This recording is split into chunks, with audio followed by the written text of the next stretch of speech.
Ok, está gravando. Então, oficialmente, bom dia a todos. A gente hoje vai começar então para valer. Então, a aula passada foi uma revisão, né, depois desses 2 meses aí. Vamos fazer esse mesmo esquema de vocês me perguntarem, pode ser por texto, porque aparece para mim uma mini janelinha, eu consigo ler rapidamente. Mas vocês podem também, de forma organizada, me fazer perguntas pelo microfone, tá? Não se acanhem. Se você tiver microfone aí, pode fazer. Só peço que você ligue o microfone, fale e depois desabilite o microfone na mesma hora para eu responder, tá bom? Então, essa vai ser a dinâmica. Deixa eu compartilhar aqui a tela para vocês. Bom, já está compartilhando. Então, a gente parou aqui, né? Nesse exemplo.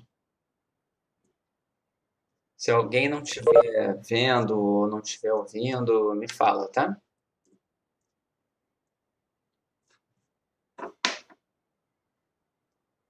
Então, é o seguinte, probabilidade condicional a gente já tinha visto, vimos esse exemplo, a gente vai ver agora dois conceitos, tá, hoje. Teorema de Bayes e independência. Então, vamos falar um pouquinho de independência de eventos, tá? Tem situações em que quando você tem a ocorrência de um evento, tá, ele não afeta ou não gera nenhuma informação a respeito da ocorrência de outro evento. Então, por exemplo, você tem dois eventos A e B, certo? E você quer saber qual é a probabilidade de ocorrência desses dois ao mesmo tempo. Se você souber que esses eventos não têm uma influência um no outro, eles são totalmente independentes, a gente vai definir aqui essa independência, essa probabilidade da interseção entre os dois, como sendo simplesmente o produto das probabilidades deles individualmente. Tá? Essa vai ser a nossa definição de independência e vão acontecer muitas situações que a gente vai usar a independência. Ela vai facilitar muito as contas para a gente. Tá? Sendo que em situações reais, nem sempre elas vão representar a realidade. Tá? Essa independência é algo que é muito bom quando você faz conta, mas é muito ruim quando você faz estatística. Quando você faz estatística, você não quer independência, você quer dependência das coisas. Tá? Mas isso vai ficar mais claro mais para frente. Uma outra coisa que dá para a gente tirar da independência, uma outra implicação é a seguinte.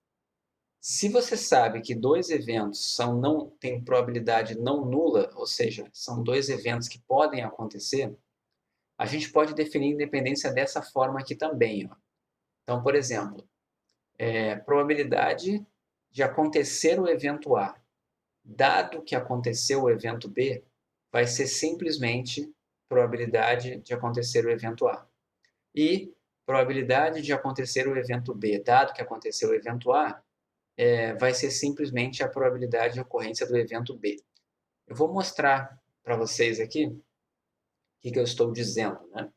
Estou dizendo o seguinte, a gente viu que a independência, pela definição, diz o seguinte, se A e B são independentes, então a probabilidade da interseção é igual ao produto das probabilidades, certo? Isso quando eles são independentes, tá? Então, vou colocar aqui uma observação, quando eles são independentes. Deixa eu botar isso aqui em tela cheia.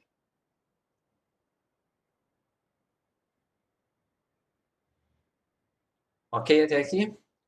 Então, essa foi a definição.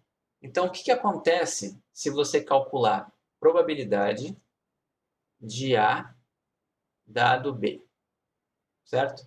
A probabilidade de A dado B, pelo que a gente viu na aula passada, é a probabilidade, né, de que A interseção B sobre P de B, certo? Só que o que acontece? Se você sabe que A e B são independentes, essa interseção aqui, ela vai ser o quê? Essa interseção aqui vai ser simplesmente probabilidade de A vezes probabilidade B, e isso já estava dividido por P de A. Então, desculpa, por P de B. Por P de B. Então, o que vai acontecer aqui? Você vai cortar aqui e vai ficar com P de A. Qual é a interpretação disso, né? É como se você dissesse assim, por exemplo, qual é... imagina que o evento A aqui seja vai chover hoje no Rio de Janeiro, certo? Então, qual é a probabilidade de chover hoje no Rio de Janeiro, dado que você está vestindo uma camisa azul, certo? Teoricamente, não tem nada a ver uma coisa com a outra. O fato de você usar a camisa azul ou não afeta a probabilidade de chover. Então, se você tiver uma situação de que o evento A, chover no Rio de Janeiro, e o evento B, a roupa que você está usando é uma camisa azul, são totalmente independentes, essa probabilidade condicional aqui tem que dar P de A. Ou seja, a probabilidade de chover hoje no Rio de Janeiro, dado que você está vestido azul, é igual à probabilidade de chover hoje no Rio de Janeiro. Entenderam? Então, tanto faz, né? Você pode falar de probabilidade condicional dessa forma aqui, tá? Como você pode falar assim também. Sempre que você tiver essa situação aqui, você está dizendo que o evento B não afeta a ocorrência do A. E essa aqui de baixo, o evento A não afeta a ocorrência de B. Certo? E você pode generalizar essa ideia, tá? Existe independência 2 a 2, independência 3 a 3. Você tem vários tipos de independência, tá? Deixa eu colocar aqui, só para vocês saberem. Eu não vou fazer isso agora, eu vou deixar isso para fazer em lista, tá? Mas, por exemplo, se você tem A, B e C, 3 eventos, certo? E se você tem independência 2 a 2, o que significa isso? Significa que A e B são independentes, A e C são independentes e B e C são independentes. Mas você pode ter independência 2 a 2 e ainda assim não ter independência 3 a 3. Pode acontecer da probabilidade da interseção de todo mundo, ou seja, P de A, interseção B, interseção C, seja diferente, certo? De você simplesmente fazer P de A, P de B e P de C. Ok? Ou seja, a independência 2 a 2 não garante a independência 3 a 3, certo? Se você tivesse N eventos e falasse que eles são independentes 2 a 2, de novo, você só garante a independência 2 a 2. 3 a 3, 4 a 4, 5 a 5 você não garante. Tem exemplos em que isso acontece, tá? Deixa eu pegar aqui, que eu tenho um exemplo disso, mas eu não coloquei nos slides. Eu vou colocar aqui. Cadê? Bom, depois eu encontro. Agora eu não achei aqui, mas isso não é tão importante, vocês vão ver isso numa lista mais para frente, tá? Então, o que acontece? Independência 2 a 2 não implica 3 a 3, mas existe uma palavra que a gente usa quando a gente quer falar que todo mundo é independente. Então, se eu falar assim, ó, eventos A1, A2, AN, que são mutuamente independentes, se eu usar essa expressão, são mutuamente independentes, o que vai significar isso? Que qualquer subcoleção deles é independente. Então, todas as combinações 2 a 2, 3 a 3, 4 a 4, N a N, todas, certo? Vão ser independentes. Em alguns livros, eles não vão usar a palavra mutuamente. Eles vão dizer só assim, A1, A2, AN são eventos independentes. E você vai assumir que todo mundo é independente entre si, certo?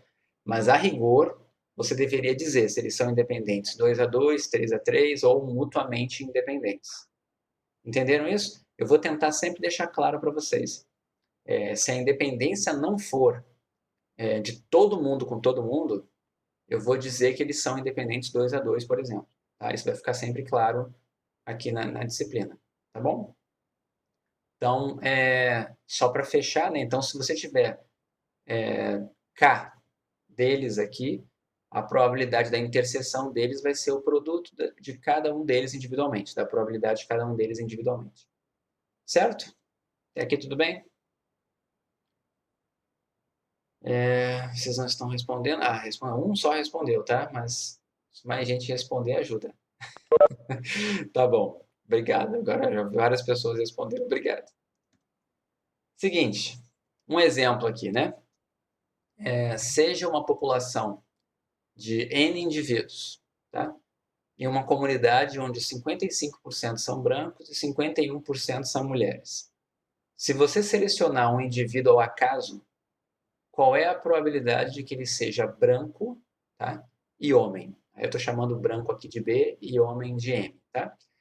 Se você assumir que ser branco ou não e ser homem ou não também são eventos independentes, certo? Se você assumir que eles são independentes, ou seja, que o evento B é independente do evento M, você vai calcular a probabilidade dessa pessoa que você vai selecionar ser branco e ao mesmo tempo ser homem, vai ser simplesmente o produto dessas duas probabilidades individualmente. Então, qual era a probabilidade dele ser branco? Se você tinha 55% de brancos na população, vai ser 0,55 aqui. E a probabilidade de ser homem, né? Se você tinha 51% de mulheres e 49% de homens, então essa probabilidade aqui vai ser 0,49. E esse produto aqui vai dar 0,26. Então a probabilidade é 0,2695 dessa pessoa ser branca e homem, certo? Usei a independência. E se não fossem independentes?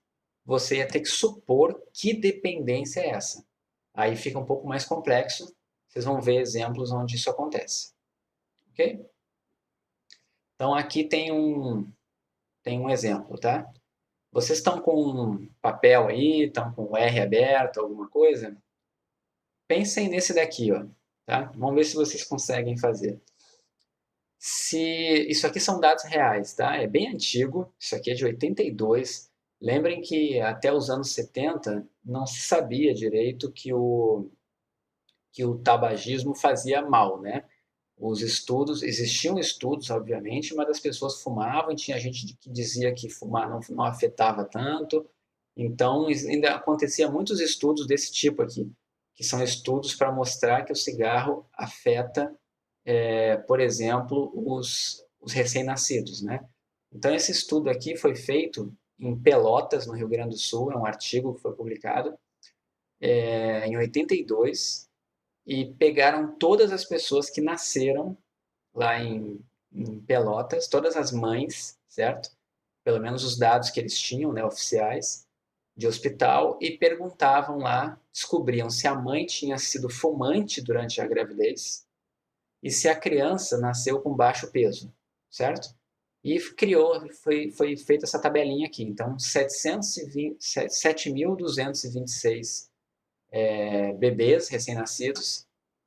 E eles pegaram, por exemplo, aqui, né? Tinha 2.419 mães fumantes, 4.807 mães não fumantes. E dos bebês que nasceram, 586 com baixo peso e 6.640 sem baixo peso.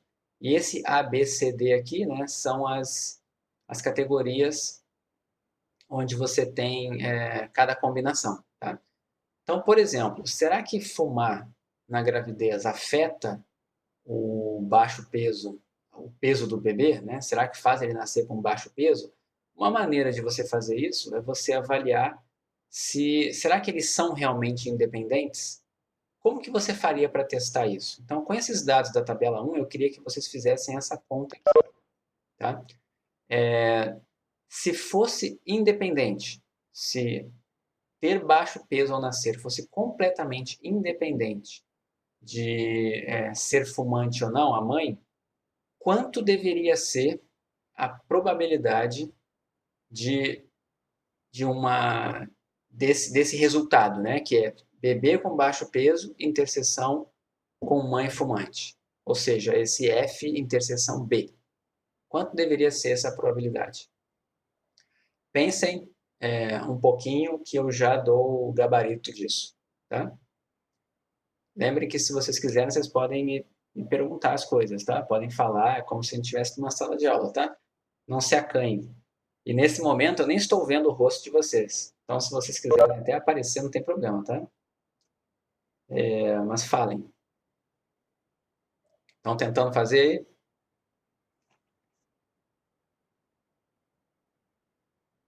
Tá, tentem fazer e me digam quanto que deveria ser a, a probabilidade, quanto deveria ser essa probabilidade aqui se fossem independentes e qual é essa probabilidade aqui observada, que vocês realmente estão observando. São as duas que eu quero que comparem, né? A observada, o que aconteceu nesse estudo e quanto que deveria ter dado essa probabilidade se eles fossem independentes, esses dois eventos.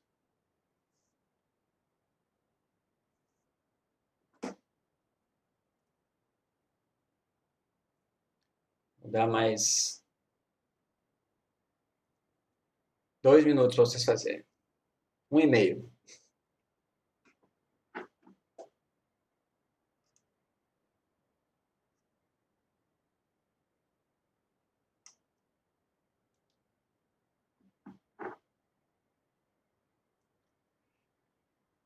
Isso seria, isso o Breno me perguntou. Breno ou Bruno, eu não sei agora, não passou rápido aqui. Mas foi o Breno, tá? Ele me perguntou, o que você perguntou tá certo, tá? Essa seria se eles fossem independentes, né? Mas eu quero que você compare esse número com o observado.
Bom, já vi que algumas pessoas calcularam. O valor dá o mesmo para quem já calculou. Exatamente o mesmo nunca vai dar, né? Mas a grande questão é saber, será que esse número é próximo? Tá? Podemos fazer? Eu já vi que algumas pessoas conseguiram fazer. Bom, vamos fazer o seguinte, né? Como que... Isso, o pessoal está chegando na resposta. Então vamos lá. Isso aqui pode parecer meio esquisito, porque você olha e fala, como é que ele está falando de probabilidade se só tem frequência aqui, né? Mas é assim que é no mundo real, tá? Como é que você descobriria essa probabilidade aqui, ó? Essa probabilidade aqui, como é que você encontraria ela com esses dados que estão aqui, né? Se você quer saber a probabilidade dessa interseção, você tem que olhar para cá e pensar, né? Se você selecionasse um desses, um desses casos que está aqui, um desses 7.226 casos que a gente tem, que é um par de uma mãe e um bebê, né? E quisesse saber um caso que fosse uma mãe fumante e um bebê com baixo peso, você teria 275 possibilidades para isso, certo? Então, você teria 275 dividido pelo total, 7.226. Então, deixa eu colocar aqui. Peraí, só um pouquinho. Vamos colocar aqui. A gente teria probabilidade de F interseção com B, certo? Essa aqui seria a estimada, né? A gente encontra dos dados, 275 dividido por 7.226, certo? Essa foi a que a gente encontrou com base na tabela. Só que eu quero que vocês encontrem também, a pergunta é, se os eventos F e B fossem independentes, tá? Se fossem, então aqui vamos colocar, né? Se F e B são independentes, ok? O que a gente teria? A gente teria probabilidade de F interseção B seria probabilidade de F vezes probabilidade de B, certo? Eu já vejo o resultado, tá? Eu não sei de cabeça, mas eu vou colocar aqui. Quem seria P de F e P de B, né? Por exemplo, P de F, probabilidade da mãe ser fumante. Por essa tabela que a gente tem aqui, essa probabilidade seria 2.419, certo? Sobre 7.226. Aqui tem uma questão que alguém pode reclamar depois, dizer assim, mas essa não é a verdadeira probabilidade, esse estudo aí é um estudo observacional, tem toda uma questão de como que esse estudo foi conduzido, mas eu não vou entrar nesse mérito, tá? Eu vou assumir que essa tabela aqui representa a minha população e ponto, tá? Então, voltando, a probabilidade da mãe ser fumante, 2.419 dividido por 7.226. E a probabilidade de um bebê nascer com baixo peso é simplesmente 586, que é o total que nasceu com baixo peso, dividido por 7.226, que é o total de bebês. Então, essa conta aqui seria, né, a probabilidade de ser fumante, que é 2.419 dividido por 7.226, vezes a probabilidade de ter baixo peso ao nascer, que é 586, dividido por 7.226. Ok? Só que essa probabilidade aqui, ela não vai dar igual a essa daqui, tá? Essa daqui, eu não sei aqui de cabeça, mas alguém pode me falar aí quanto que deu essa probabilidade aqui, a verdadeira lá da tabela.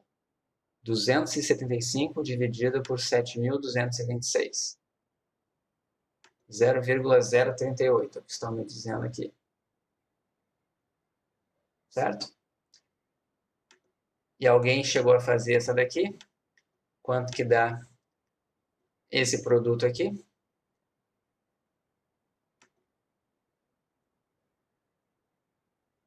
Alguém fez? Isso. 0,027. Ok? O que significa isso, então?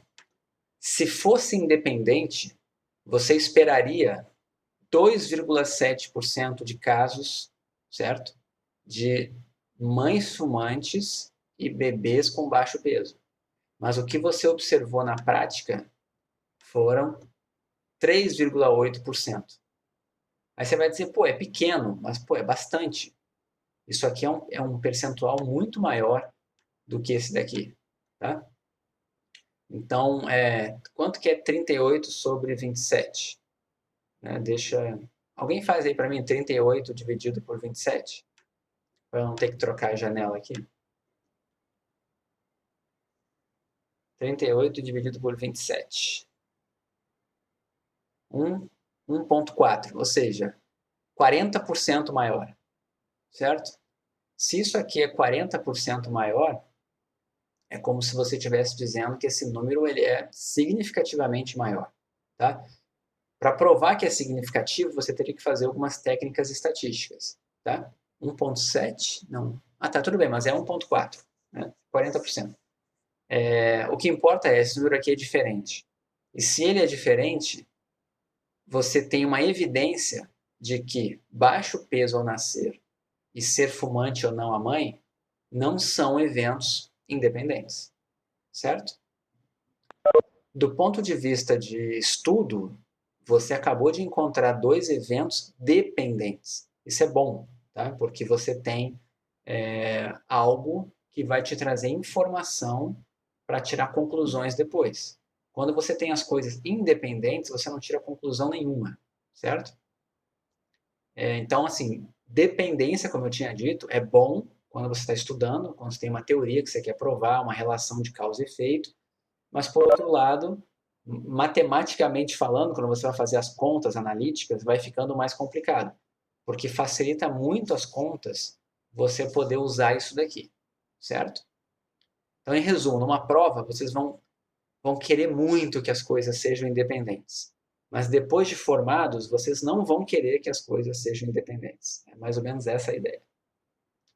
Ok? Podemos avançar? Então, vamos fazer um outro exemplo.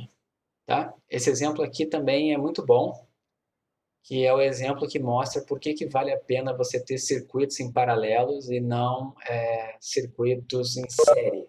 Né? Então, no ensino médio, nas aulas de física, a gente eu acho, né? Não sei como é que anda a física hoje em dia no colégio, mas na minha época eu lembro que eu estudava essas coisas aqui. Então, assim, imagina que você tem um circuito, eu vou colocar aqui, deixa eu fazer um desenhozinho aqui, né? Imagina que você tem um circuito que você vai ligar aqui e você quer, por exemplo, deixa eu colocar aqui, sim, e assim. Vamos imaginar que você tem um circuito e que você tem uma lâmpada, né? Imagina que aqui você tem uma lâmpadazinha aqui, e aqui você também tem uma lâmpadazinha aqui, certo? Não reparem no meu desenho. Esse aqui seria um circuito em paralelo, certo? E algo semelhante a isso, né? Você teria um circuito aqui em série. Deixa eu só fazer essa minha série durante uma linha reta aqui, né? Onde você teria a sua lampadinha aqui, duas lampadinhas aqui. E a grande questão é a seguinte: se seu objetivo é manter um ambiente iluminado, certo? Com alguma luz, qual é o que você deveria, qual o sistema que você deveria usar?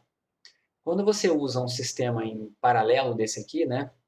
A corrente passa por aqui. Se você tiver essa lâmpada aqui queimada, né? Essa daqui continua acesa. Por outro lado, quando você tem um circuito aqui que é em série, né?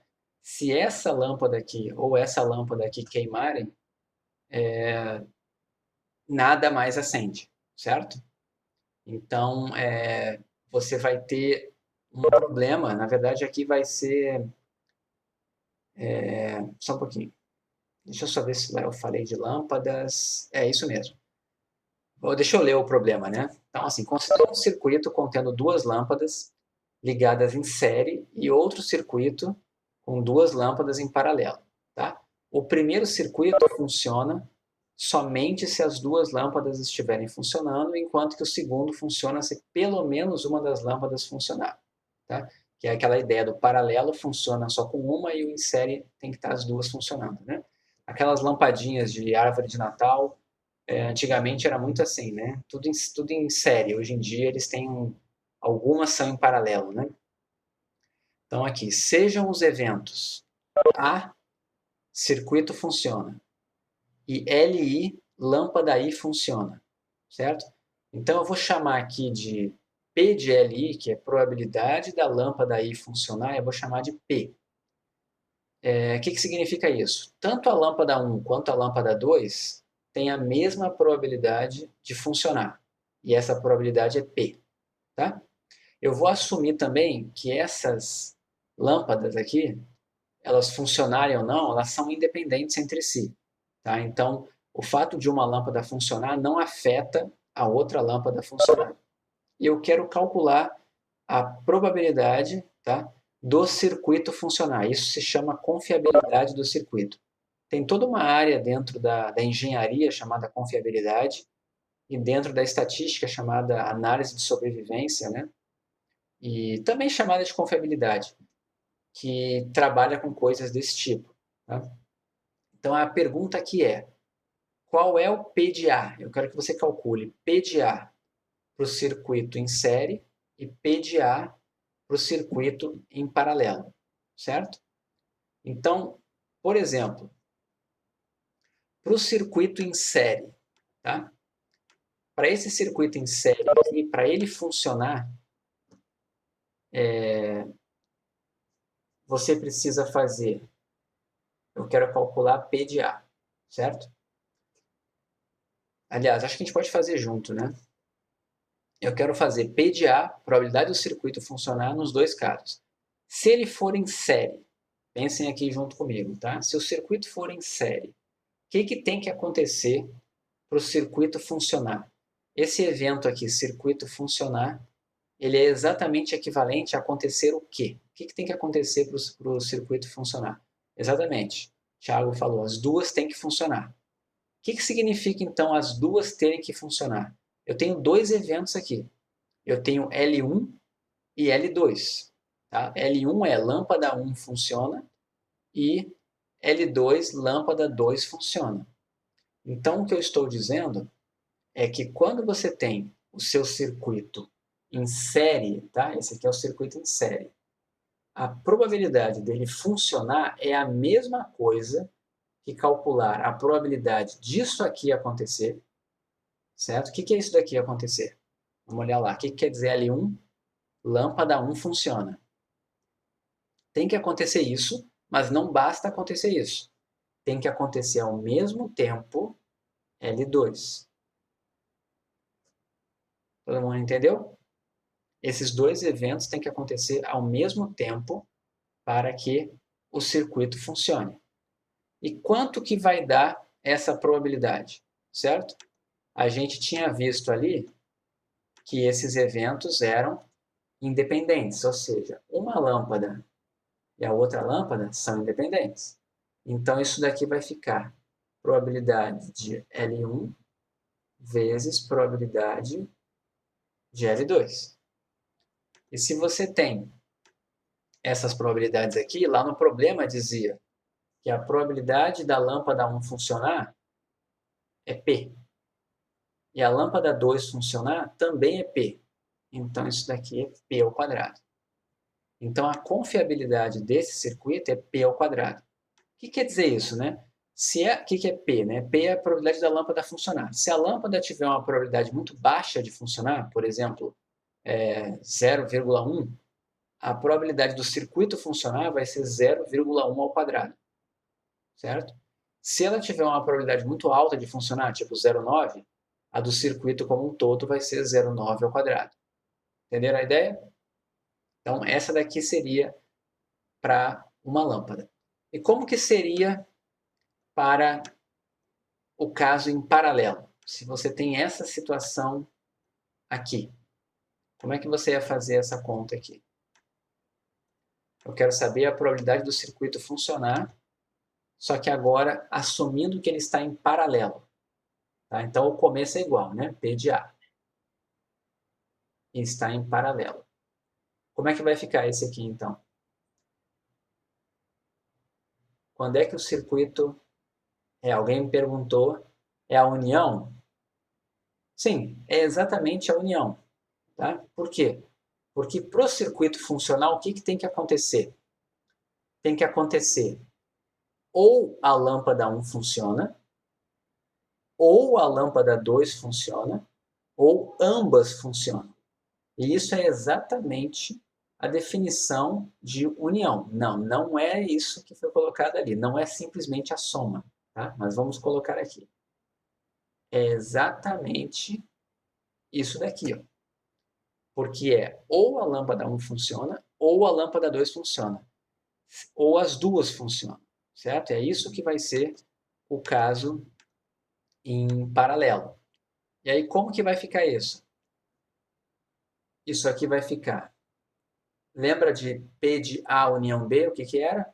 P de A união B era P de A mais P de B menos P de A inter B. Então, isso daqui, isso. A Ana Marta já me respondeu aqui, mas umas outras pessoas responderam, mas eu perdi o nome ali, tá? Então, isso aqui vai ser P de A, né, que é o L1, mais P de B, que é o L2, menos, certo?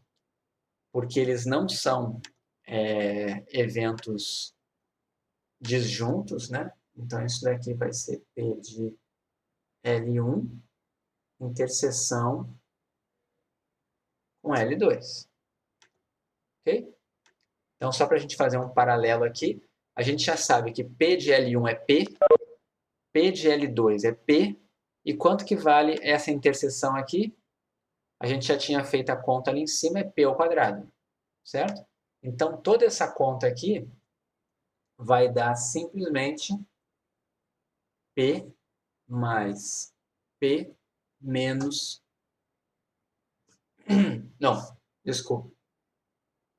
Menos P ao quadrado, certo? Vou voltar aqui para os slides, porque a gente tem a resposta aqui. Tá? Então, você tem caso em série, P ao quadrado. Caso em paralelo, 2P menos P ao quadrado.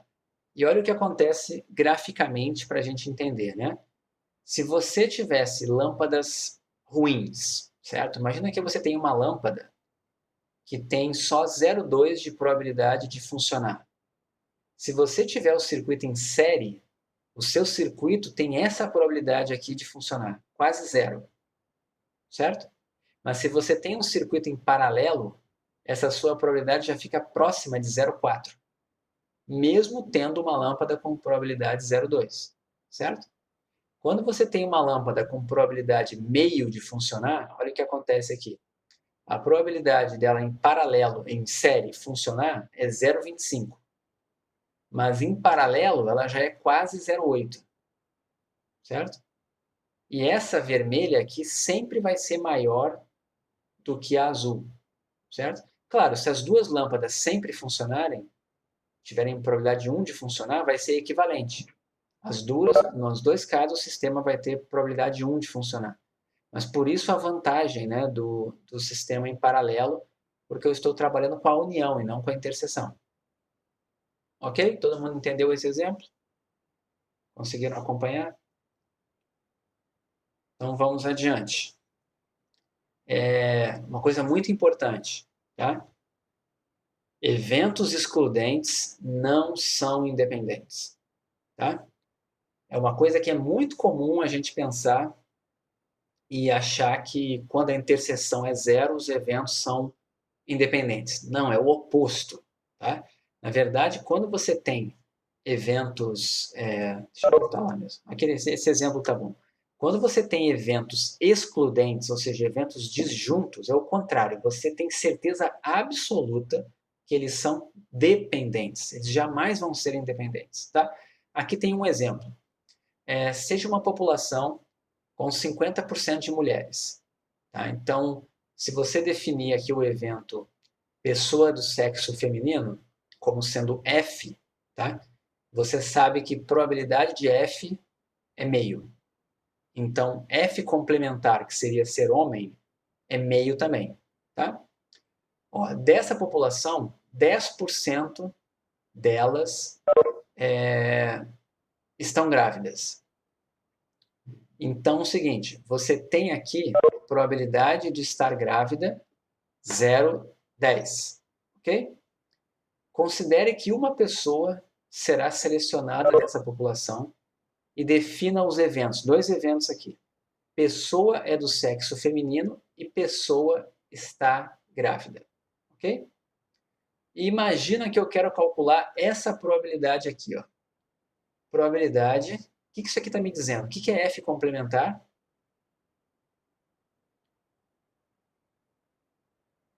F complementar é ser homem, ok? Ser do sexo masculino. E o que é esse G aqui? Estar grávida. Olha essa probabilidade aqui. Qual é a probabilidade de um homem estar grávido? Ok? A gente sabe que essa probabilidade aqui vai ser zero. Ok? Porque os homens, nenhum deles está grávido aqui nessa população. Tá? Mas o que acontece se você tivesse independência? Vamos lembrar aqui rapidinho, né?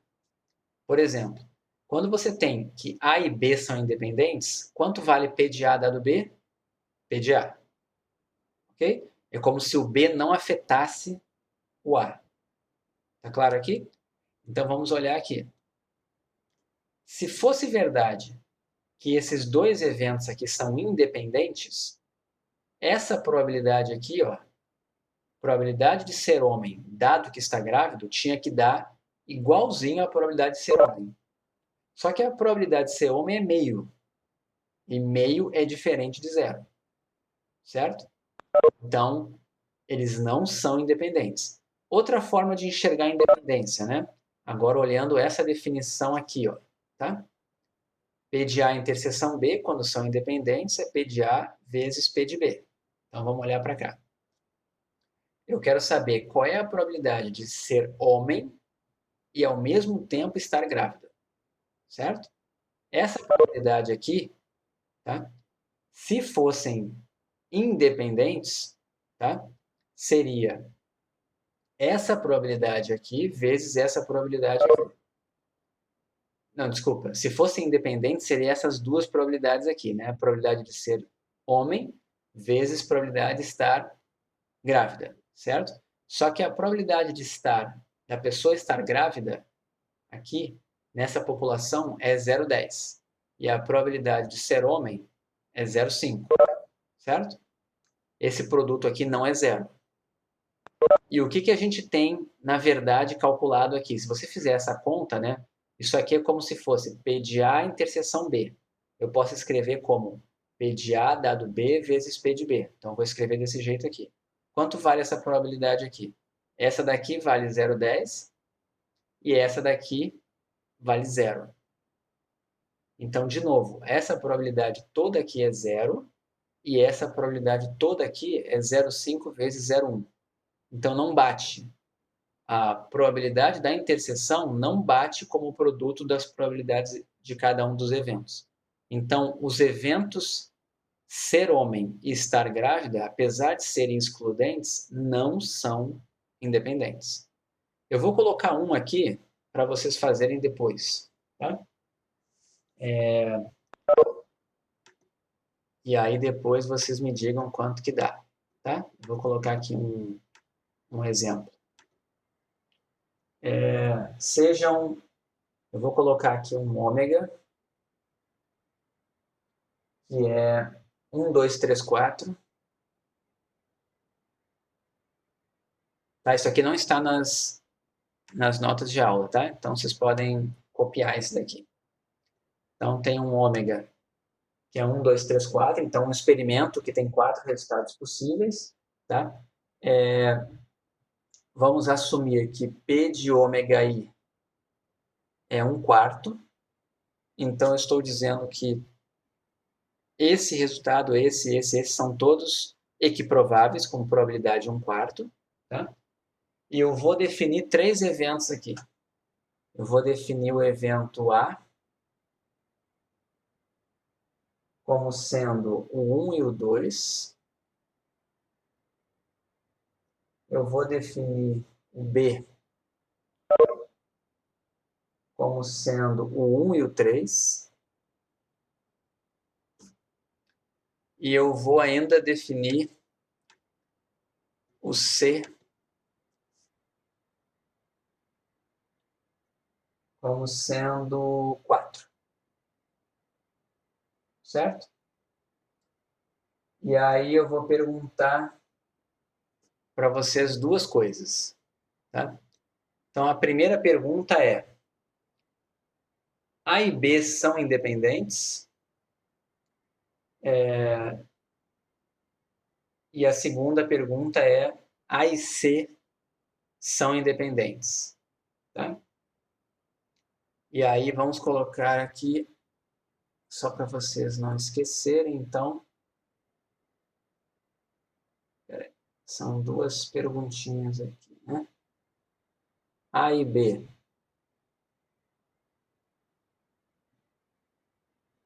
são independentes, tá? E a segunda pergunta é: A e C são independentes? E aí eu quero que vocês olhem a questão de serem excludentes também, tá? Então, vou colocar de novo aqui para lembrar. A gente tem um espaço amostral com 4 elementos, 1, 2, 3, 4, são todos equiprováveis, certo?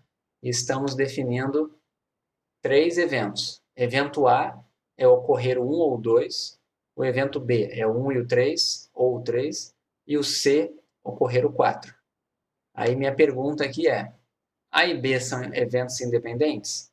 Você tem que encontrar P de A, P de B e o P da interseção e ver se bate a igualdade. E a outra pergunta é: A e C são independentes? Faz a mesma coisa. Mas reparem, tá?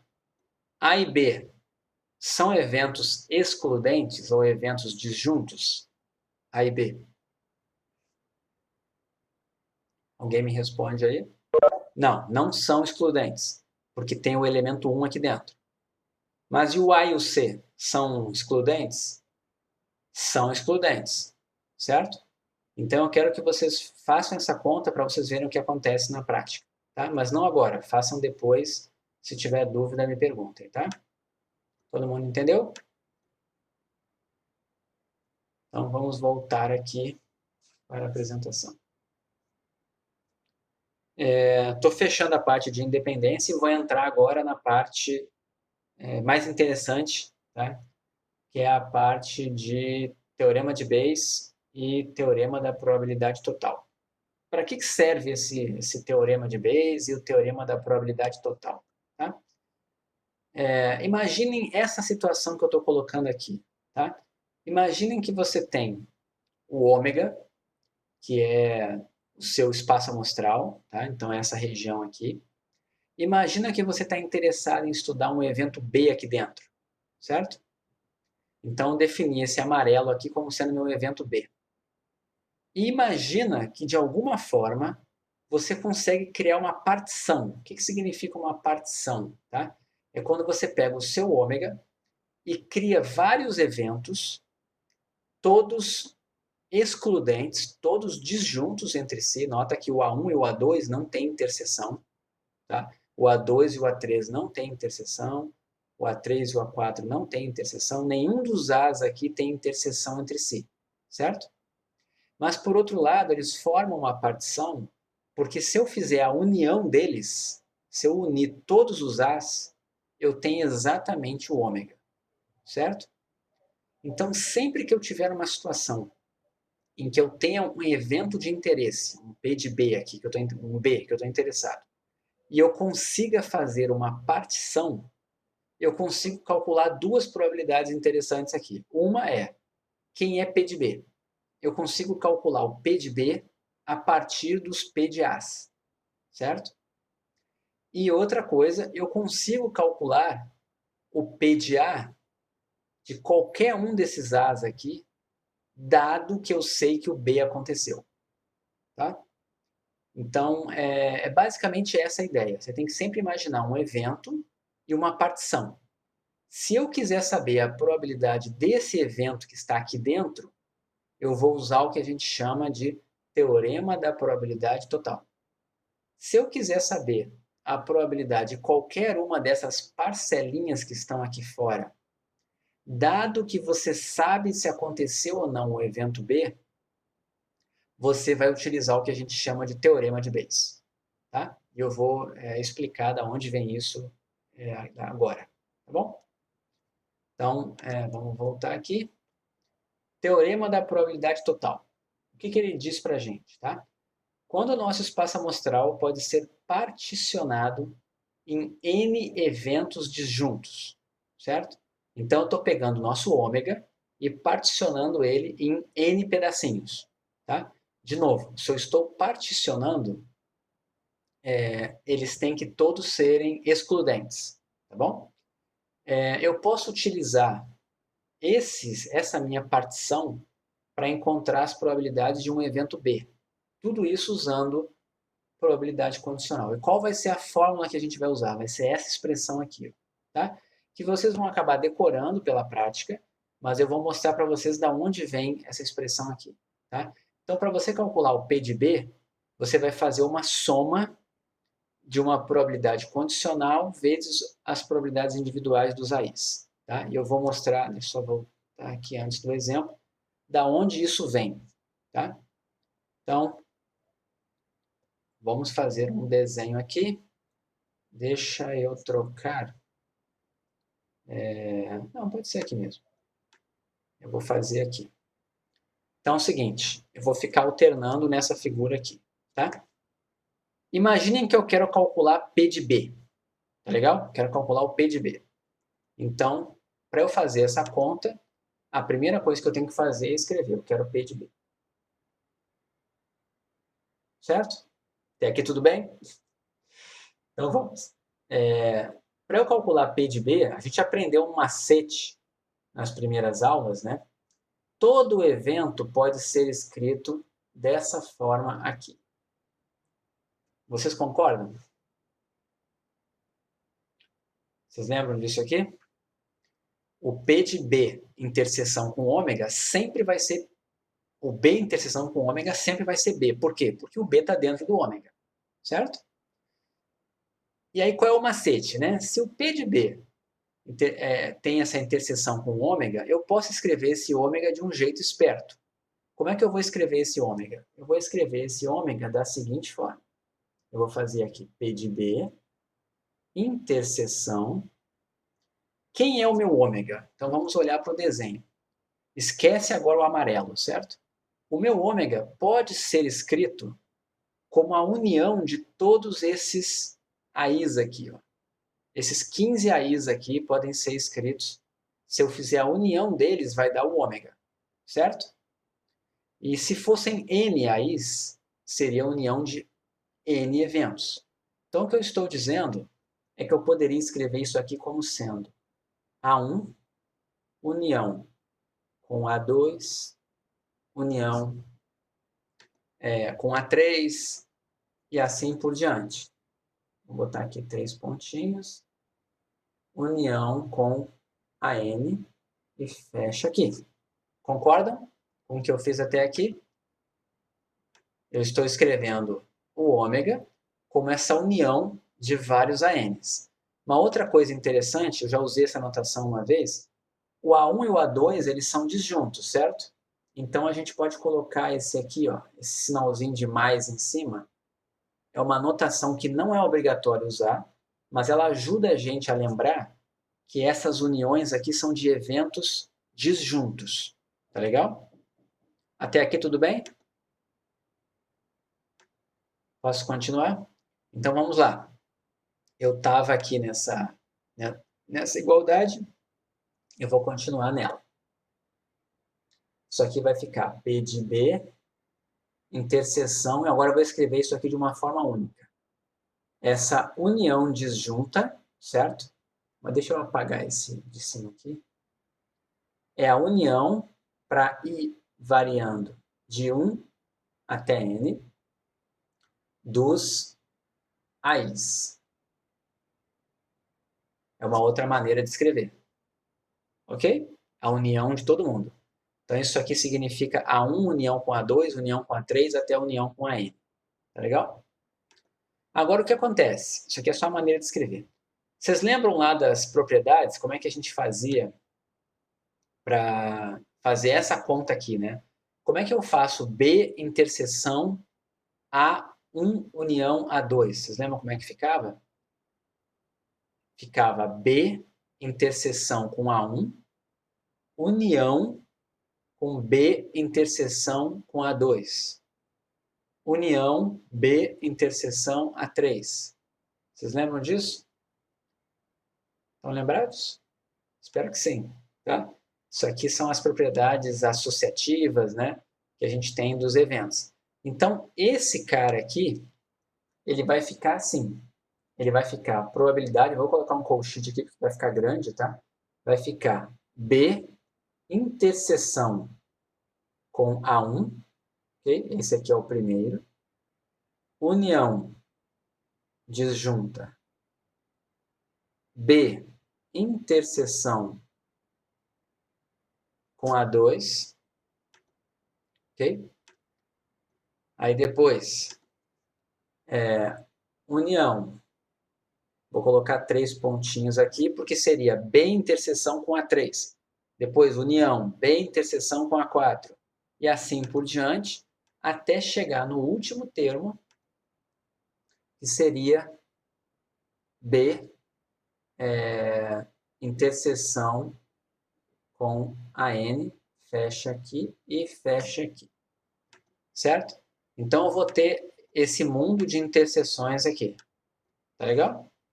Agora, vamos lembrar, é um dos axiomas da probabilidade, então vamos voltar para cá. Axiomas da probabilidade, ele está em algum lugar aqui, definição axiomática. Olhem só, se A1, A2, AN são eventos disjuntos, a probabilidade da união vai dar exatamente o somatório das probabilidades. Isso só é verdade quando os eventos são disjuntos, certo? Então, o que a gente tem aqui? Eu tenho um evento aqui, esse que está entre parênteses é um evento, que é disjunto desse segundo evento, que é disjunto do terceiro evento, e assim por diante. Então, o que eu posso fazer com isso, então? Eu posso escrever essa probabilidade aqui como sendo probabilidade de B interseção com A1 mais todo lugar que tiver uma união, tá? Eu vou substituir por uma soma de probabilidades. Então, aqui vai ficar B interseção com A2 mais 3 pontinhos mais probabilidade de B interseção com a N. Certo? Então, agora, eu estou com essa soma aqui. Aqui ficou meio esquisito, né? Deixa só eu apagar esse carinha aqui. Vou arrumar aqui. Um ficou com parênteses, um com colchete, mas dá no mesmo, tá? Aqui não tem... Tá tudo certo. Não tem problema. Então, vamos lá. O que a gente está fazendo, né? Eu estou somando essas probabilidades aqui. Então, olhem aqui o que a gente está fazendo. Eu estou pegando o P de B e estou escrevendo ele como sendo a soma da interseção do A1 com o B, mais a interseção do A2 com o B, mais a interseção do A3 com o B. Por enquanto é tudo vazio, né? Essa interseção aqui do A1 com o B é vazia. Do A2 com o B é vazia. Do A3 com o B é vazia. Até aqui é vazio. Quando chega no A6, A6 interseção com o B dá esse pedacinho aqui. Eu vou somar esse pedacinho, mais, depois, interseção de A7 com B. Vai ser esse pedaço amarelo que está aqui, mais a interseção do A8 com o B. Eu vou juntar, vou formar o B a partir dessas interseções dele com os As. Todo mundo está enxergando isso? Então, veja, o B com A1, B com A2 e assim por diante. Tá? Agora, a gente já aprendeu outra coisa. A gente aprendeu na probabilidade condicional que quando você tem P de A interseção B, eu posso escrever como sendo P de B dado A vezes P de A, ou P de A dado B vezes P de B. Eu vou fazer a mesma coisa aqui. Eu vou pegar e vou escrever esses eventos aqui, esse P de B interseção A1, eu vou escrever como sendo P de B dado A1 vezes P de A1. Mais. Todo mundo entendeu o que eu fiz aqui? Sempre que tiver uma interseção, você pode fazer um dado o outro vezes o outro, ou o outro dado um vezes o um. Escrever desse jeito aqui. A mesma coisa eu vou fazer para os demais, tá? Então, esse daqui, por exemplo, vai ficar P de B dado A2 vezes P de A2. E eu vou fazer isso até o último. Então, isso daqui vai ficar mais 3 pontinhos, até o último termo, que é P de B dado a N, tá? E isso aqui tudo vezes P de AN. Então, vejam a expressão que a gente chegou aqui. Eu cheguei numa expressão que eu estou somando, variando esse segundo cara aqui. É P de B dado a 1 vezes P de A1, depois P de B dado a 2 vezes P de A2, e assim por diante. Como é que eu escrevo isso numa conta só, num termo só?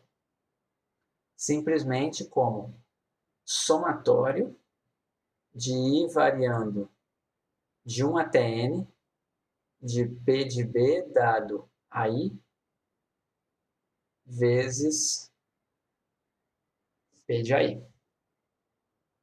Ok? Então, o que a gente fez aqui na prática, né? A gente estava tentando encontrar o P de B, lá no começo, a gente começou essa conta toda aqui em cima, onde ela estava, lá em cima, aqui, ó, com o P de B. A gente incorporou o ômega, enxergou o ômega como uma partição, fez a interseção do B com essa partição, chegamos nessa união disjunta. Uma união disjunta é uma soma. Essa soma, depois, eu peguei cada termo e escrevi as interseções como condicionais vezes um termo aqui independente. E escrevi esses termos aqui numa forma única e cheguei nessa expressão aqui. Essa é a demonstração do teorema da probabilidade total. Então, tem que sempre lembrar disso. Você tem uma partição e tem um evento de interesse. Quer calcular a probabilidade desse evento de interesse usando a partição? Teorema da probabilidade total. Ah, tá. Entendi. Eu posso depois fazer isso no final da aula, tá? Eu pego o quadro e ajudo vocês. Mas lembrando que vocês têm isso também. Deixa só eu fazer o seguinte. Deixa eu... A conta toda, né?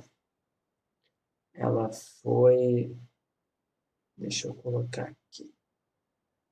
É que ela ficou meio ruinzinha aqui, né? Mas essa daqui é a conta toda, tá? Se vocês quiserem, essa é a demonstração. Mas isso aqui tem nos livros também, não é difícil achar. É bem fácil encontrar a demonstração do teorema da probabilidade total. Tá legal? Depois eu vou dar um pause aqui que vai ficar. Então vamos. Aqui foi a demonstração. Vamos fazer um exemplo disso agora, tá? Movimento pendular, para ficar bem aplicado, tá? O que é movimento pendular? É o movimento que as pessoas fazem quando elas moram num município e trabalham em outro município, tá? Então, por exemplo, uma pessoa que mora em Nova Iguaçu e trabalha no Rio de Janeiro, ela todo dia sai de Nova Iguaçu, vai para o Rio de Janeiro e depois volta para casa. Ela faz movimento pendular, ok? Então vamos pensar o seguinte, imagine uma região metropolitana que tem 5 municípios, tá? A1, A2, A3, A4 e A5. Onde o município A5 possui 40% da população total.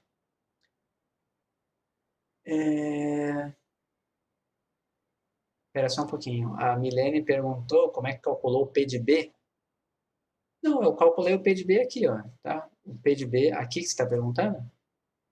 O P de B, eu calculei ele com essa soma dos pedacinhos, né? Então, foi aqui, ó, a conta foi terminada. Eu comecei com P de B e terminei com esse somatório aqui. A conta foi feita toda, tá bom? Vamos lá. Imagina que eu tenho 5 municípios, tá legal? Então eu estou assumindo agora que eu tenho um espaço amostral que está particionado em 5 pedacinhos. Okay? Por que eu sei isso? Porque não existe interseção entre municípios. Os municípios todos são disjuntos, concorda? Então eu tenho 5 eventos aqui, 5 municípios. O município A5 tem 40% da população e os demais têm 15% da população dessa região metropolitana. Tá legal? Esses números aqui representam como se fossem nossas probabilidades de ocorrência de cada um dos AIs, certo? Agora vamos lá, eu vou vir com as condicionais, tá? Assuma também que, segundo a prefeitura, o fluxo pendular de trabalho é de 10% da força de trabalho no município A1. O que essa informação está me dizendo? Quando você sabe que a pessoa é do município A1, certo? 10% da força de trabalho realiza movimento pendular. Ou seja, sai do município A1, vai trabalhar em outro município e depois volta. Tá? Do município A2, 20% da população realiza movimento pendular. Do A3, 30%. Do A4, 15%. E do A5, 5%. Tá? A pergunta aqui é, qual é a probabilidade de que um trabalhador dessa região metropolitana realize movimento pendular de trabalho? Tá? Então, você está numa situação aqui em que você está interessado numa probabilidade de um evento que é qual é a probabilidade de se realizar um movimento pendular? Não sei, mas isso aqui é o meu P de B. Tá legal? Que eu estou interessado. Então é como se eu tivesse aqui assim, ó, o meu P de B é probabilidade de realizar um movimento pendular. E eu tenho algumas informações. O meu ômega, eu consigo particionar ele em 5 ômega em 5 As. Quem são os meus 5 As? Município 1, município 2, o 3, o 4 e o 5. E eu sei probabilidades condicionais desse tipo aqui, ó. Por exemplo, se P de B é probabilidade de realizar movimento pendular, e eu não sei essa probabilidade, por outro lado, eu sei essa probabilidade aqui, ó. Dado que eu sou do município A1, qual é a probabilidade de eu realizar um movimento pendular? Isso tem lá no problema. Quando você é do município A1, essa probabilidade é 0,10. Quando você é do município A2, né, então é nesse caso aqui, quando eu estou no A2, a probabilidade de realizar movimento pendular é 0,20, certo? Então essas probabilidades aqui, ó, condicionais, são essas frases que estão ditas aqui, ó. São as condicionais. E essas probabilidades aqui, ó, quem é P de AI? Quem é P de A1? Probabilidade de uma pessoa ser do município 1. Ela está exatamente aqui, ó. Município 1, cadê? Ele tem 15% da população. Então essa probabilidade é 0,15. É a mesma coisa para o município 2, para o 3 e para o 4. Só o município 5, que é muito grande, tá? É como se fosse a capital, e tem 40% da população. Então é como se você dissesse aqui que todos os P de AI são iguais a 0,15 e apenas um deles é igual a 0,4. Ok? Então, o que você tem? Os dados aqui são o seguinte, se eu botar uma anotação específica agora, tá? Eu vou chamar o meu B de interesse, eu vou chamar ele de F, não sei por que eu botei F aqui, tá? Poderia muito bem ser outra letra, mas tá bom. É porque se eu botasse P de pendular ia ficar ruim, porque já tem o P de probabilidade, foi por isso que eu botei F, tá? Mas desculpem. Bom, trabalhador realiza movimento pendular é meu F. E o A1, A2, A3, A4 e A5 são indicadores de onde mora o trabalhador. Esses são os dados do problema. Dado que é do município A1, eu acho que tem a resposta aqui no próximo slide, eu já olho. Dado que é do município A1, PDF é 0,10. Dado que é do 2, PDF 0,20. E assim por diante, são os dados do problema. Tá? E aqui são os PED dos AIs, que está associado à população deles. Tá? Então, que a gente já tinha comentado. Com isso daqui, eu consigo escrever a formulazinha aqui, né? Usando o teorema da probabilidade total, eu posso escrever o P de F como somatório de P de F dados os elementos da partição vezes a probabilidade de cada um dos elementos da partição. Sempre vai ser a mesma coisa. Tá? Estou interessado num evento, eu preciso de condicionais desse evento dado uma partição e preciso saber a probabilidade de cada um dos elementos da partição. Então, essa conta vai ficar exatamente esse somatório aqui. Vamos lá, o primeiro termo é para i igual a 1, né? P de F dado a 1 vezes P de A1. Então, o que é isso? P de F dado a 1, 0,10. P de A1, 0,15. Então, está aqui. 0,10 vezes 0,15. Mas eu faço os 5 termos do somatório e chego nessa probabilidade aqui. Então, o que representa essa probabilidade aqui? É a probabilidade de alguém realizar um movimento pendular nessa região metropolitana, 0,13. Tá? Olhem aqui que é interessante, né? Que o A1 é 0,10, o A2 é 0,20. Tem município que chega a ter 30% da população fazendo um movimento pendular. E ainda assim, essa probabilidade de realizar um movimento pendular é muito baixa, 0,13. Por que isso? É só porque o maior município de todos, que é o A5, que tem 40% da população, só 5% realiza movimento pendular. Então, na prática, se vocês forem olhar, o teorema da probabilidade total nada mais é do que uma média ponderada. É como se eu quisesse saber o P de F e faço a média desses valores aqui, ó, certo? Só que esses valores têm pesos diferentes. Por que tem pesos diferentes? Porque isso aqui é 10% de uma população pequena. Isso aqui é 20% de uma população pequena. E assim por diante. Esse aqui é 5% de uma população grande. Então tem que ter um peso maior.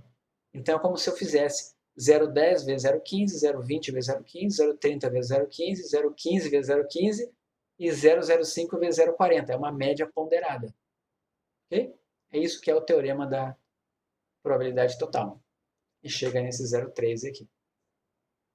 Todo mundo entendeu o que foi feito? Dúvidas? É importante tirar agora. Tá?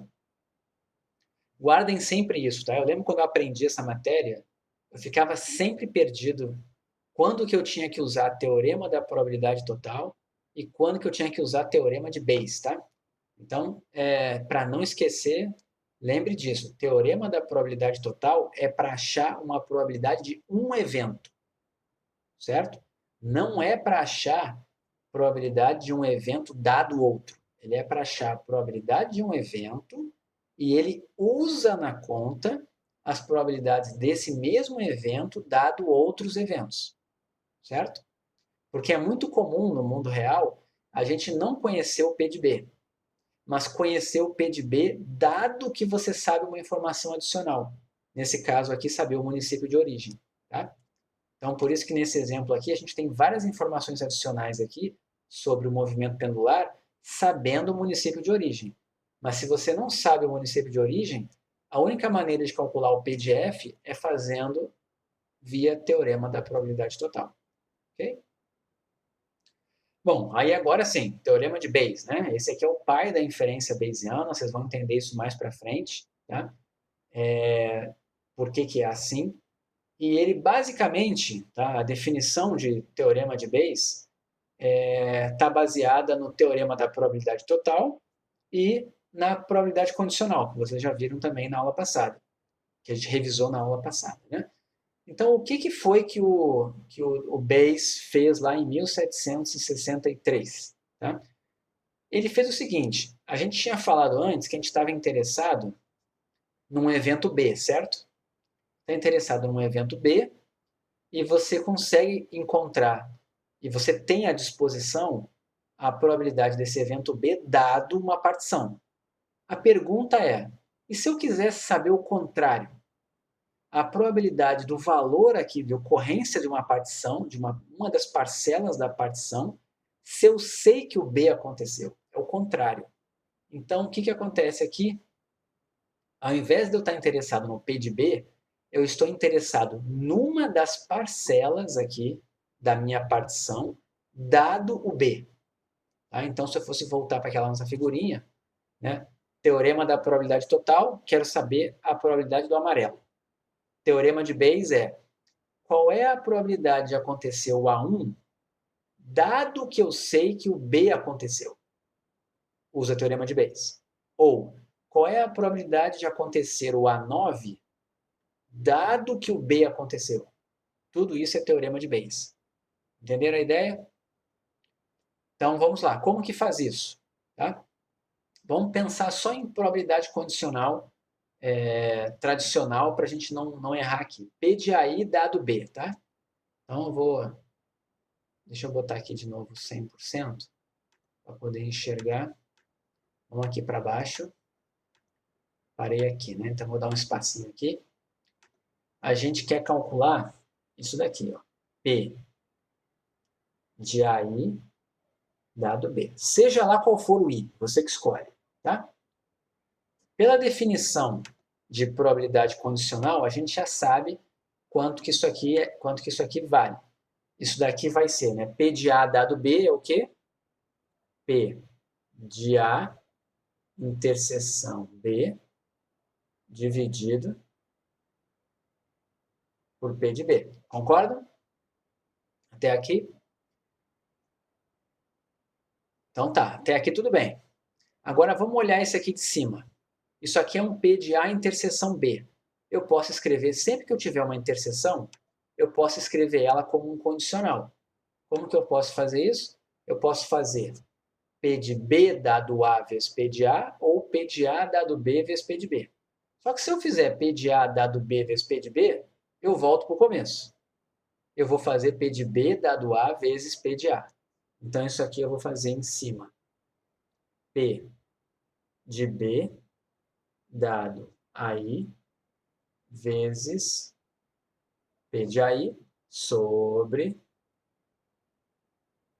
P de B. Certo? Todo mundo entendeu aqui? Até aqui? Bom, essa expressão que está aqui é exatamente essa aqui. Está aqui. Okay? Isso aqui vem da probabilidade condicional pura e simplesmente. E aí o que acontece? Olha aqui embaixo. Esse P de B aqui, ó, eu vou aplicar o teorema da probabilidade total nele. Porque eu consigo escrever P de B em função da partição. Tá? De novo, eu estou com olha aqui, o teorema de Bayes, considerando a mesma partição anterior. Então, tanto o teorema da probabilidade total quanto o teorema de Bayes, a gente tem que ter isso aqui na cabeça. Tem que ter essa figura aqui na cabeça. Tá bom? Então, eu consigo escrever o P de B dessa forma aqui. Então, o que é o teorema de Bayes? Nada mais é do que a probabilidade condicional dividido pelo teorema da probabilidade total. Quando eu estou interessado em calcular o quê? Probabilidade de ocorrência de um dos elementos da partição, dado o B. Certo? É só isso. E você pode fazer essa conta para qualquer valor de AI.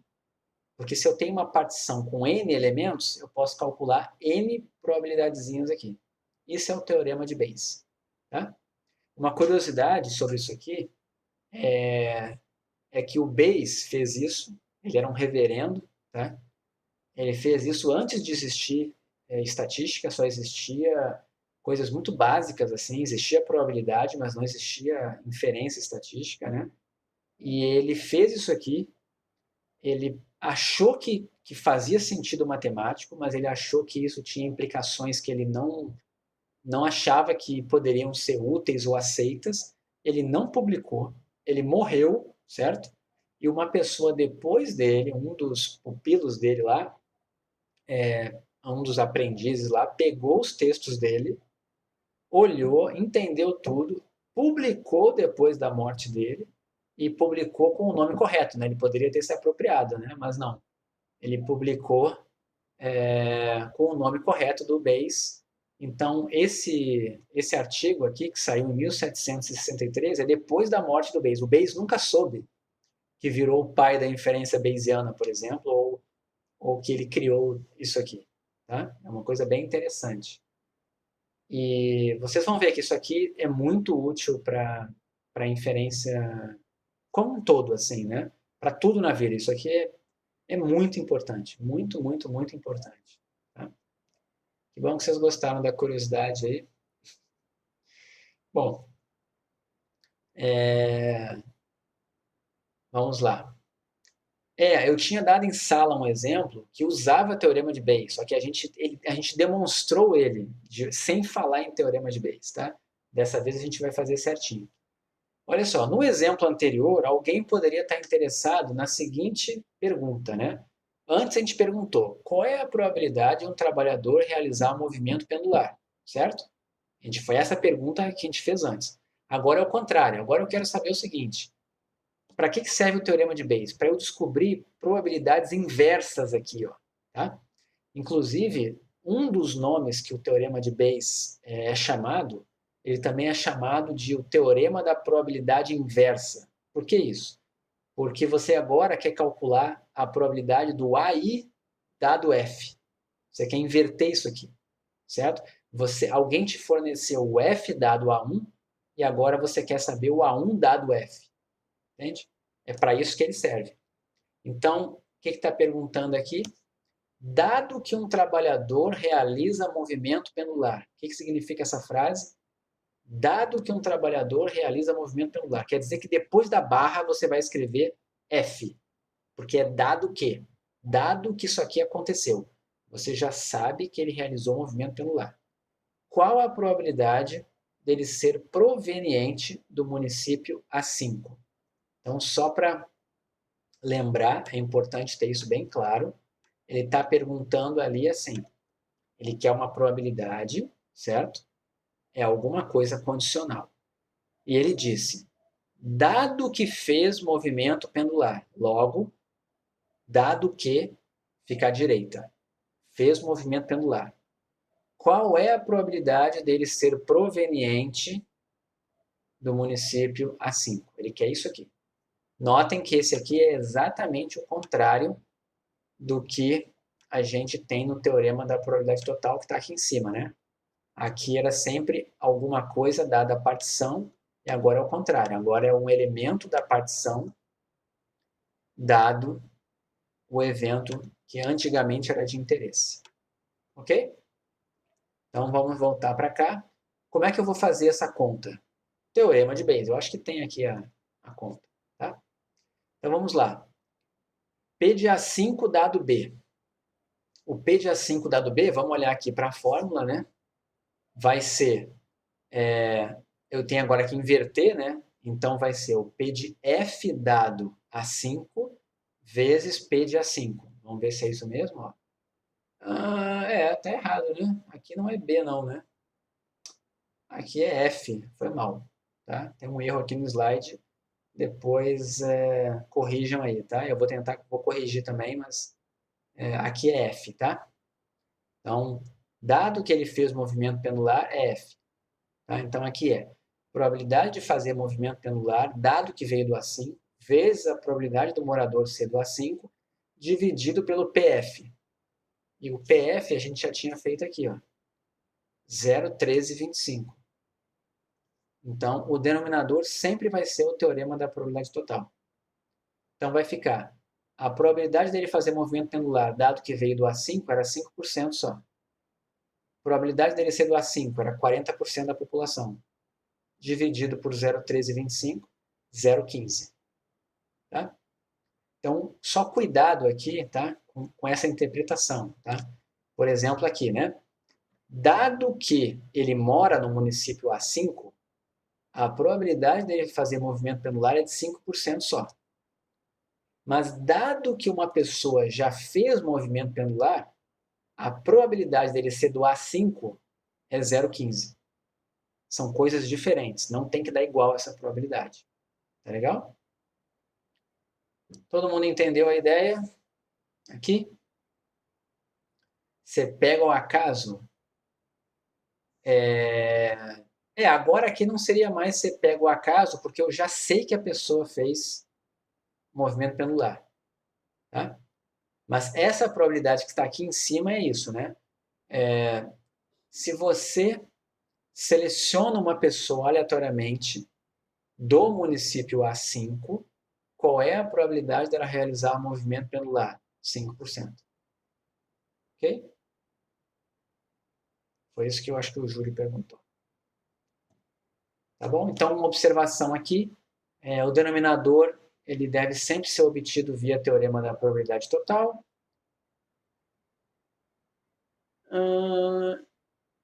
Isso, é exatamente isso, Júlio. É isso. Tá? Então, aqui, só para a gente relembrar, é isso mesmo, Júlio, perfeito. O denominador é o teorema da probabilidade total. E outra coisa, só para vocês saberem, tá? Que o teorema de Bayes ele serve para você atualizar conhecimentos. Tá?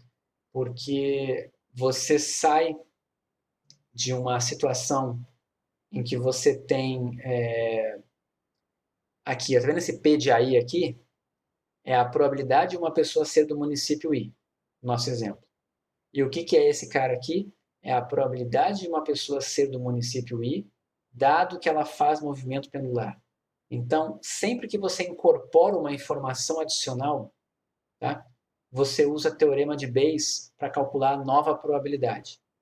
Então, é como se fosse assim, qual é a probabilidade de uma pessoa morar no município AI, no município I?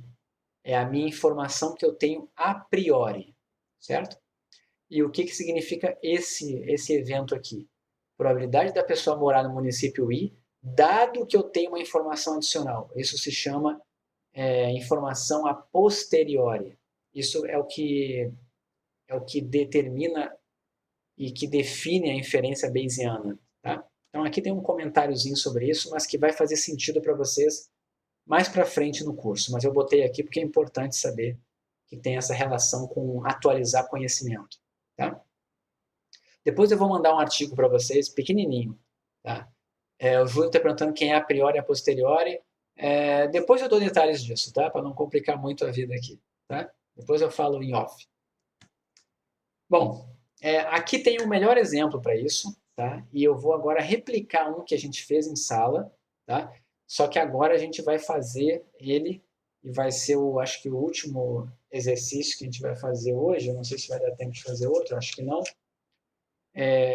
Para ver se a gente entendeu o teorema de Bayes, tá? A gente fez um exemplo muito parecido com esse aqui, exatamente igual a esse aqui, só que a gente não falava os termos teorema da probabilidade total, não falava teorema de Bayes, e agora a gente vai dar nome aos bois, tá legal? Então peguem um papel aí, por mais que tenha o gabarito aqui, e que vocês já possam ter olhado os slides antes da aula, mas tentem agora não olhar e fazer de novo, mesmo que você já tenha olhado, tá legal? Só para a gente colocar tudo certinho. Então vamos pensar. Um jovem de 20 anos procura um médico desesperado, acreditando estar com uma doença rara. Tá legal? Sabendo que a doença é muito incomum entre os jovens e baseado na sua experiência, tá? Cadê aqui? Faltou só uma coisa. Essa pessoa que é baseando-se em sua experiência é o médico, tá legal? Só faltou esse detalhe. O médico, ao olhar para o paciente, é igual assim, chega um adolescente no médico falando, né? Tô com dor no peito e tô infartando, né? O médico vai olhar para ele e vai pensar, pô, esse cara não está infartando. Ele está só desesperado e ele deve estar com qualquer outra dor no peito e acha que é um infarto, tá? Então, o médico de cabeça já atribuiu essa probabilidade aqui, ó, 0,01%. O que significa isso? 0,0001, tá legal? É a probabilidade do jovem estar com a doença na cabeça do médico. Isso aqui seria como se fosse a nossa informação a priori, tá legal? É o que o médico colocou de cara. Probabilidade do jovem estar doente. É esse número aqui, tá legal? Só que, como o cara está muito nervoso, o médico mandou ele fazer um exame. E esse exame, ele costuma dar positivo em 95% das vezes que o paciente está doente e em 5% das vezes que o paciente está sadio. Tá? Ele faz o exame e o resultado dá positivo. Na visão do médico, qual é a probabilidade atualizada do jovem estar com a doença? Tá? Então, eu quero que vocês primeiro definam, para todo mundo ficar com a mesma anotação, tá? Vamos utilizar o sinal de mais e o sinal de menos para representar positivo e negativo. E vamos utilizar D para ser doente e D complementar para ser não doente. Tá legal? E vamos tentar escrever as informações que foram dadas no problema e vamos tentar escrever qual é a probabilidade que o médico quer saber. Então eu vou dar para vocês aí 2 minutos para vocês escreverem aí. Não precisa fazer a conta ainda, mas eu quero que você escreva para mim os dados do problema. Tá legal? Eu também vou anotar aqui para não ter que ficar voltando toda hora. Tá? Depois eu faço lá no quadro virtual. Tá? Então vamos fazendo junto aí. Então, dados do problema e qual é a probabilidade que o médico está interessado.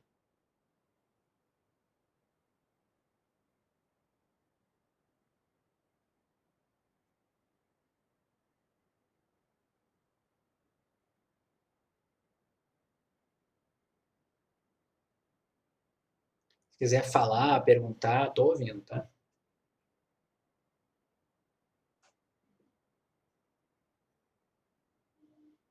Qual a anotação? Então, vocês vão usar 2 eventos aqui, tá? O mais e menos para positivo e negativo, e vão usar D e D complementar para doente, é o D, e D complementar é o não doente. Okay? Só isso que importa. Não tem mais nenhuma letra que vai aparecer.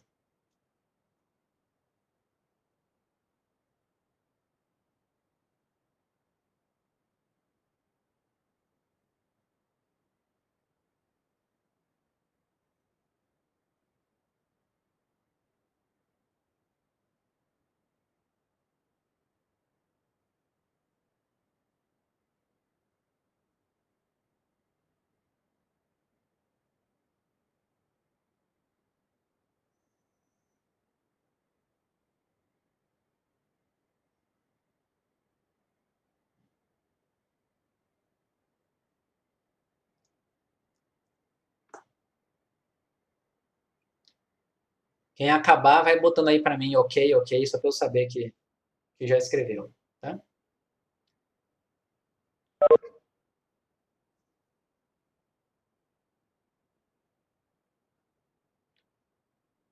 Eu não vi o que o Júlio colocou, mas acho que ele já botou a conta ali, eu já coloco, tá? Ok? Então vamos lá. Eu vou para o quadro para a gente. Por mais que esteja o gabarito, é importante que vocês vejam a construção, tá? Então, deixa eu passar para cá, vamos aqui para baixo.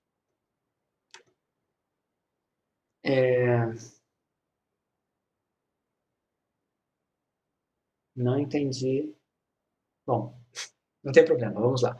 Dados do problema, tá? Ele diz o seguinte, que de olhar para o paciente, tá? A probabilidade dele estar doente, tá? O médico acha que é de 0,0001, ou seja, 0,01%. Tá legal? Essa é a primeira informação que é dada no problema. A outra informação que é dada no problema é que um método que ele vai fazer, um diagnóstico, que costuma dar positivo quando o paciente está doente, ou seja, dado que o paciente está doente, esse teste dá positivo 95% das vezes. Ok? E esse teste dá negativo, não, desculpa, ele dá positivo também quando o paciente não está doente em 5% das vezes. Tá legal? Então, uma coisa muito importante aqui. Esse cara aqui e esse cara são eventos complementares? Esse evento aqui e esse evento aqui são complementares? Sim ou não? O P de mais dado D e o P de mais dado DC são complementares?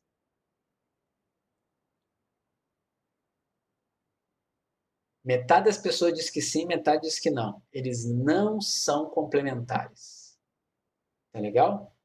Aí você vai dizer, poxa, mas bateu aqui, ó, 0,95 e 0,05, bateu. Não tem problema. Esse 0,05 aqui podia ser 1%, podia ser 15%. Por quê? Lembra que eu comentei na aula passada? Quem é o complementar deste evento aqui, ó? Tudo que está depois da barra já aconteceu. O que está depois da barra é fixo.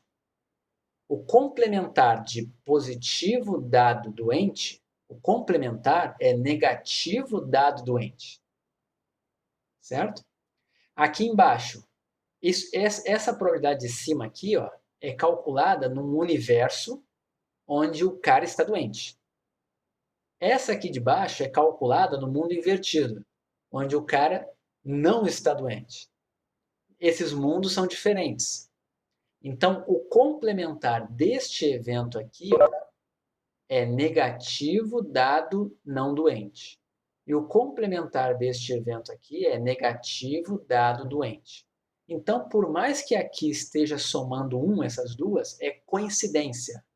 Não teria problema nenhum, tá? Então eu vou só fazer, eu vou apagar, mas eu vou depois botar de volta, tá? Se isso aqui fosse assim, ó, não teria problema nenhum. Porque você não tem que somar esse número com esse número. Eles não têm que ser somados. Esse cara aqui, o complementar dele é 5%. E o complementar desse cara aqui é 91%, que é a probabilidade do teste dar negativo, dado que o cara não está doente. Certo?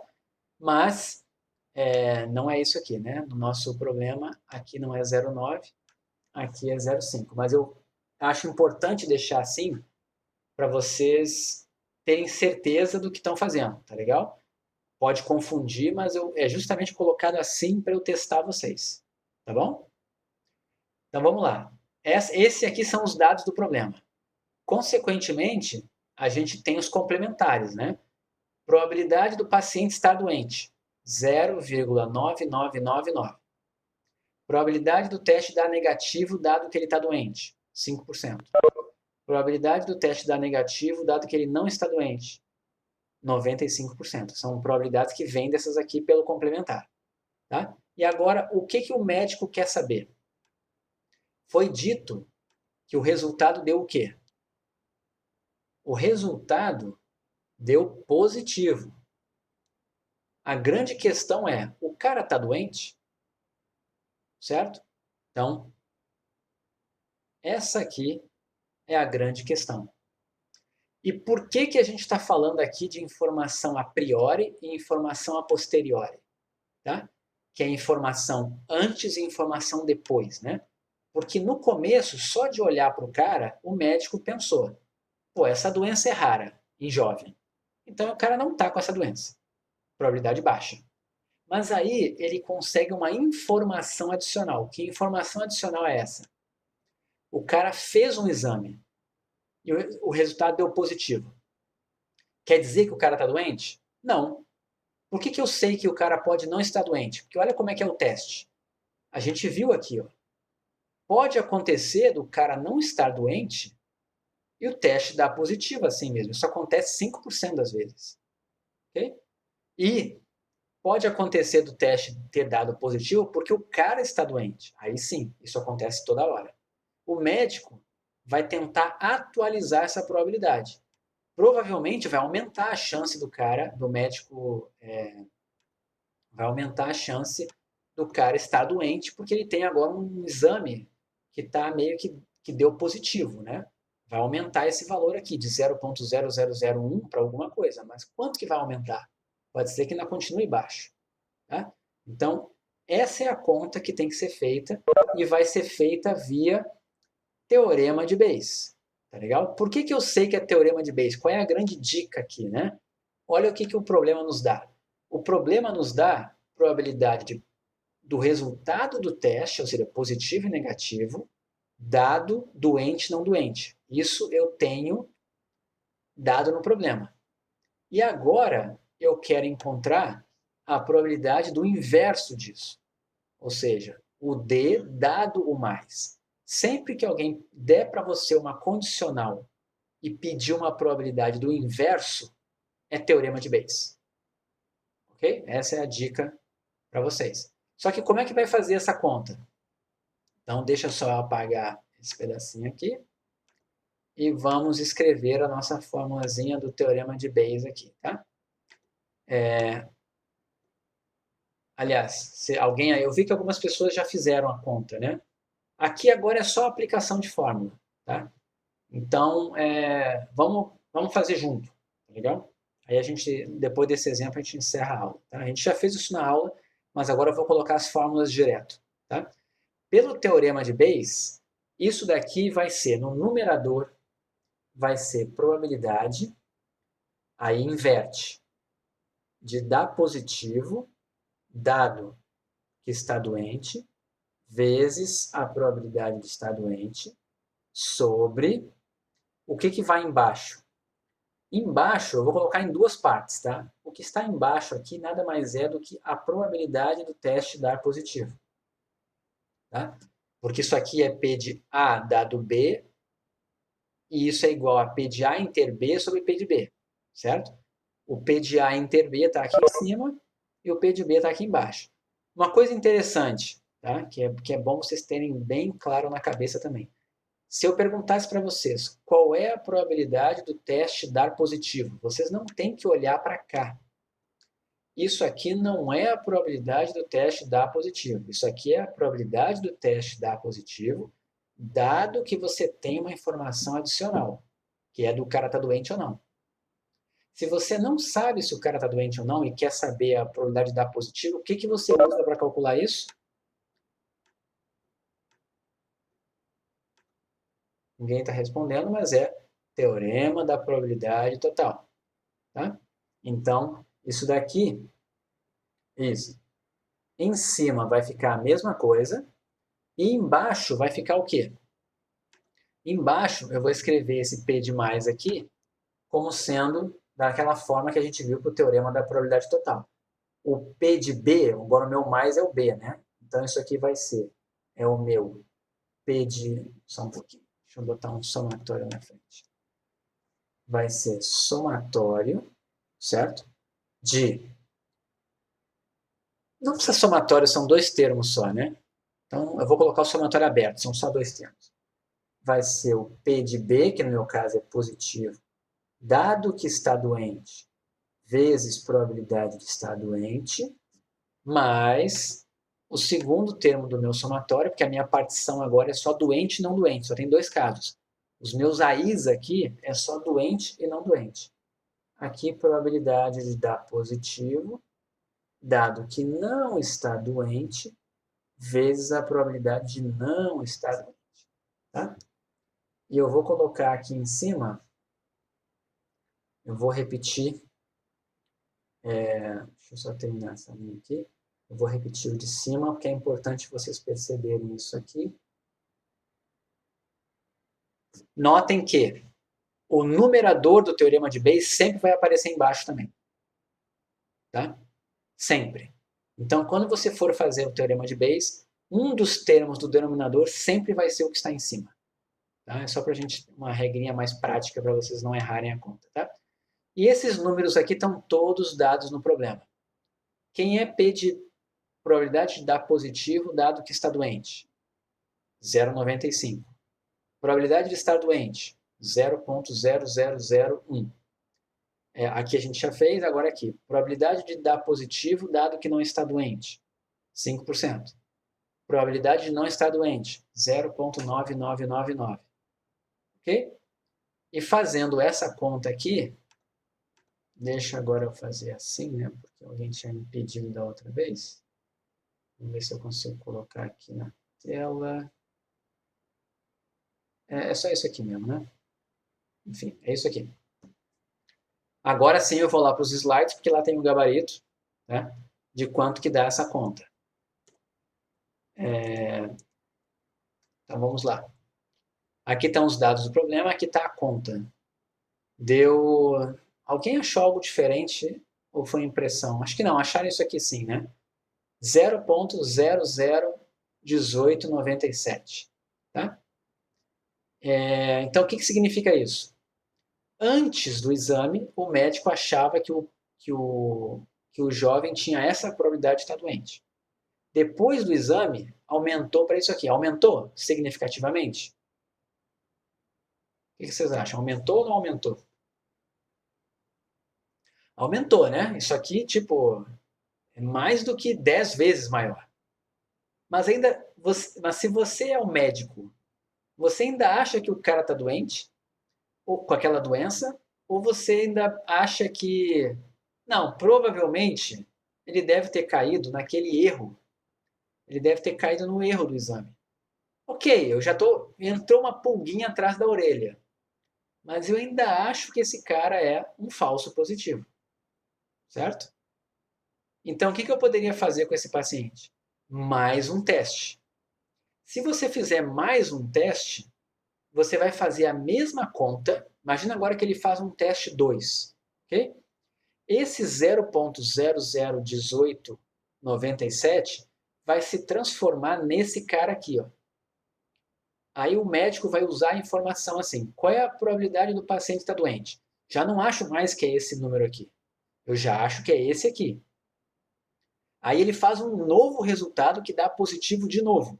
Eu vou fazer a mesma conta que eu fiz aqui, certo? Inclusive pode ser refazer o exame. Eu digo para ele assim, ó, refaz o mesmo exame. Se ele refizer, se ele refazer o mesmo exame, a conta é exatamente a mesma, substituindo esse P de D aqui por esse número e esse P de D complementar pelo complementar desse número aqui. E aí o número vai dar maior ainda. Entendem? Se você ficar repetindo o teste, se o cara ficar repetindo o teste 30 vezes e as 30 vezes derem positivo, e você cada vez atualizar a probabilidade aqui, no final isso aqui vai convergir para 1. O cara realmente está doente. Okay? Por isso que teorema de Bayes é chamado uma forma de atualizar probabilidades. E atualizar conhecimento e atualizar informação. Entenderam? À luz do que está aqui, vocês podem olhar o exemplo que está no caderno. Eu não sei se os números são exatamente esses, eu não lembro, mas a gente fez um exemplo muito similar a esse aqui em sala de aula. Tá? Não, não são iguais, é? Tá. Eu não vi a pergunta do Júlio ali, mas depois eu olho com calma e tento responder. Tá bom? Deixa eu ver aqui, rapidinho aqui. Comentários, deixa eu olhar o que eu... Se eu quisesse informação de exame ter dado negativo, mas estar doente.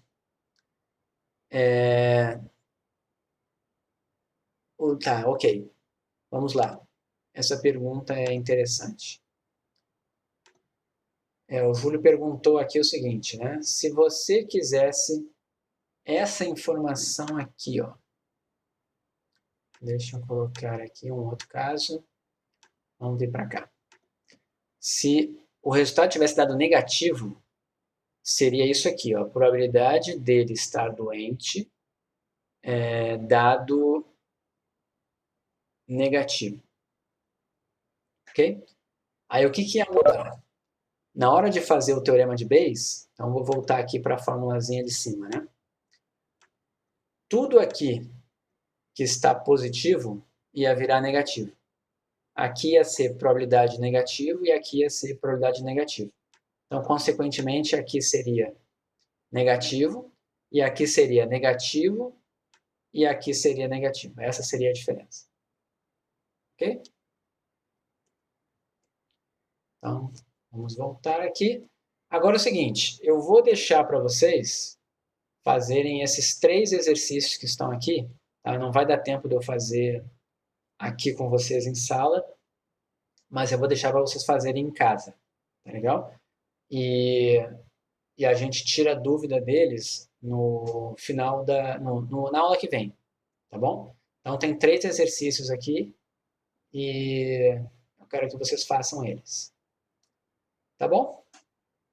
Eu vou parar de compartilhar aqui a minha tela e vamos aproveitar esses últimos minutinhos se alguém quer tirar alguma dúvida de alguma coisa da aula de hoje.